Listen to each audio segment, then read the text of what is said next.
on voulait vous convier aujourd'hui à ce point presse pour faire un point de la situation sur le Covid-19 et sur la mise en œuvre des mesures qui ont été annoncées par le président de la République hier dans le département, complétées encore ce midi par le Premier ministre. Alors d'abord, un point sur la situation du Covid-19 dans les Landes. Nous sommes un département qui, à ce stade, est encore relativement épargné, puisque sur les 40 personnes pour lesquelles il y a eu nécessité d'effectuer des prélèvements pour vérifier si les personnes étaient contaminées, nous n'avons eu que 3 cas positifs. Sur ces 3 cas positifs, une personne est aujourd'hui guérie. Elle a été hospitalisée pendant 15 jours au CHU de Bordeaux, tout en allant bien. Et au bout de 15 jours, elle a été déclarée guérie et rentrée chez elle. Donc voilà, il n'y a aujourd'hui que 2 personnes qui sont des cas de contamination avérés par le coronavirus.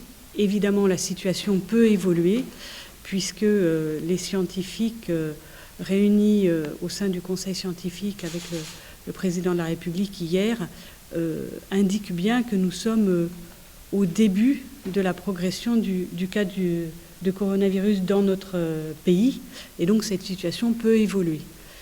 L'objectif des mesures qui ont été annoncées, c'est bien de freiner la circulation du virus, de retarder le plus possible le pic de contamination et de protéger les personnes les plus vulnérables, en particulier les personnes âgées, les personnes de plus de 70 ans qui sont plus fragiles.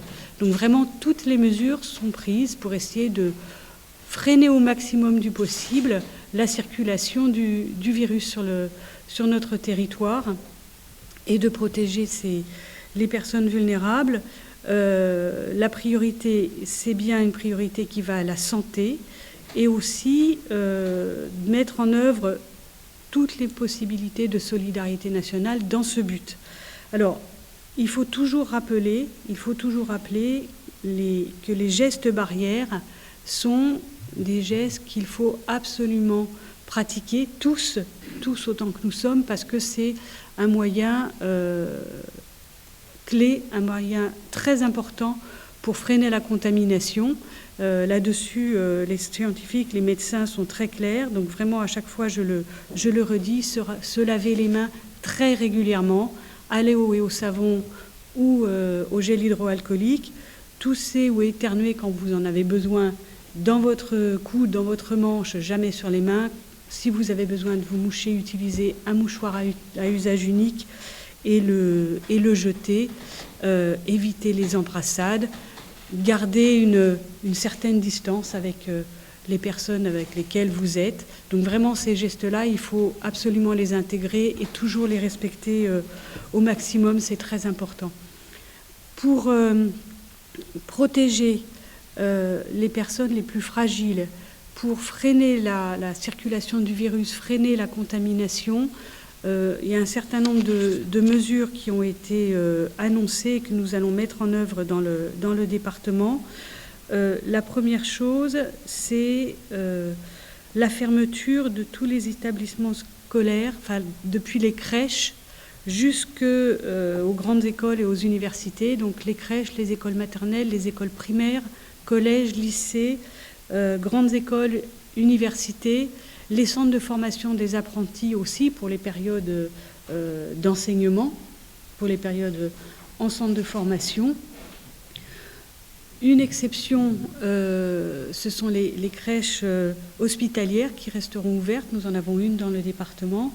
Et puis, nous sommes en train de travailler à la mise en place d'un dispositif qui permette de continuer à accueillir dans les écoles les enfants des personnels soignants, parce qu'il est absolument fondamental de permettre au personnel soignant de continuer à travailler dans les hôpitaux, dans les EHPAD, etc. Donc on est en train de travailler sur ce sujet-là. Le deuxième, tous les établissements d'enseignement sont fermés à partir de lundi. Le deuxième élément, c'est la limitation des rassemblements. Le seuil de 1000 personnes qui avait été décidé il y a quelques jours est abaissé à 100.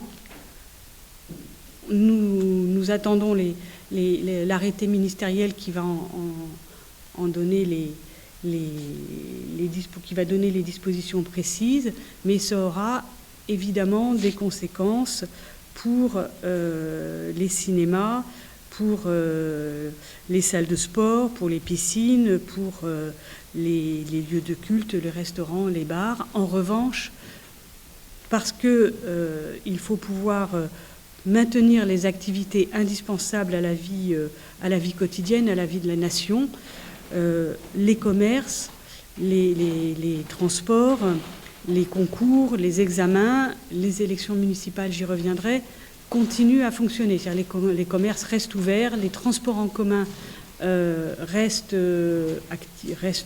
en fonctionnement, les concours, les examens continueront à être organisés en respectant un certain nombre de précautions, par exemple les distances entre les candidats.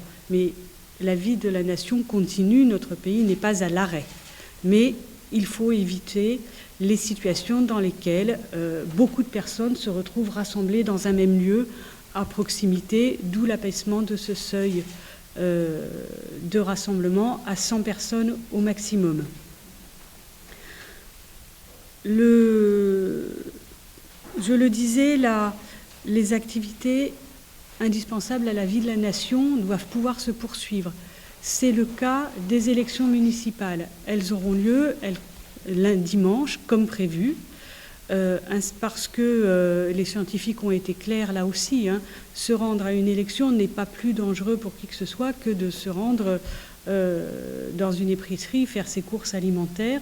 Mais il y a un certain nombre de précautions à prendre, un certain nombre de dispositions qui doivent être mises en œuvre pour l'organisation des bureaux de vote.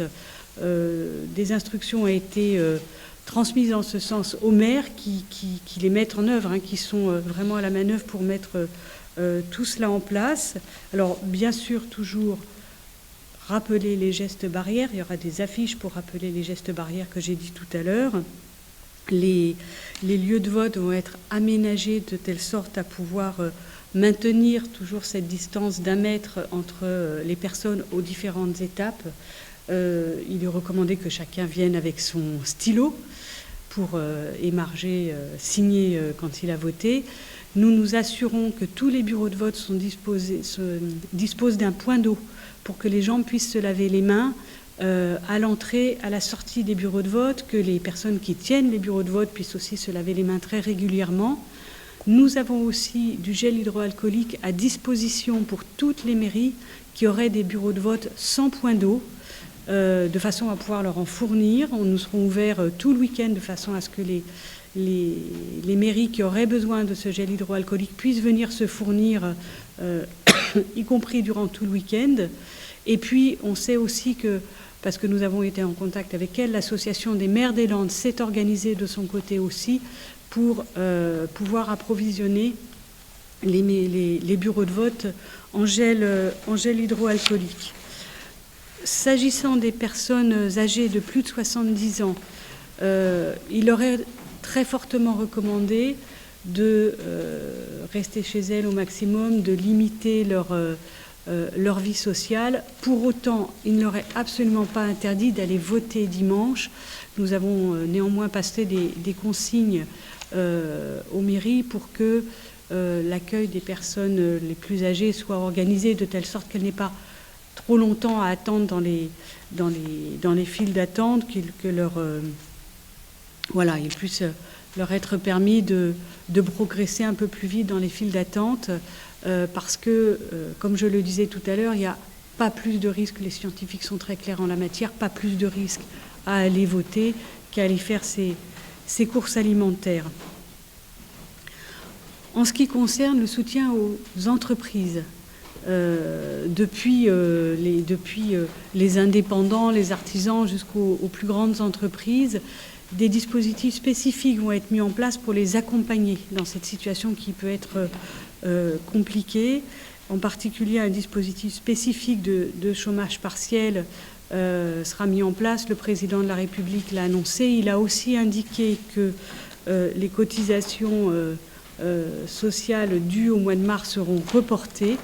Et puis, pour toutes les entreprises qui en ont besoin, et puis pour la suite des dispositifs pour les entreprises qui en ont besoin, d'étalement des cotisations sociales, des dettes fiscales, des dispositifs de remise seront examinés aussi. Les entreprises ne seront pas, seront accompagnées pendant cette période un peu compliquée. Et puis il y a toute une organisation sanitaire qui va se mettre en place. Je vais laisser Didier Couteau, le délégué départemental de l'ARS, en parler, mais je souhaite vraiment, à cette occasion, saluer l'engagement de tous les professionnels de santé, de tout le personnel soignant de ce département, qui ne ménage ni son temps ni sa peine pour accompagner les personnes qui sont contaminées. Elles sont très peu nombreuses, mais il y en a quelques-unes. Accompagner les personnes qui ont été en contact et qui, pour certains d'entre elles, sont actuellement confinées chez elles, et d'une façon générale pour organiser tout le système de santé, tout le système sanitaire pour faire face à cet épisode de contamination.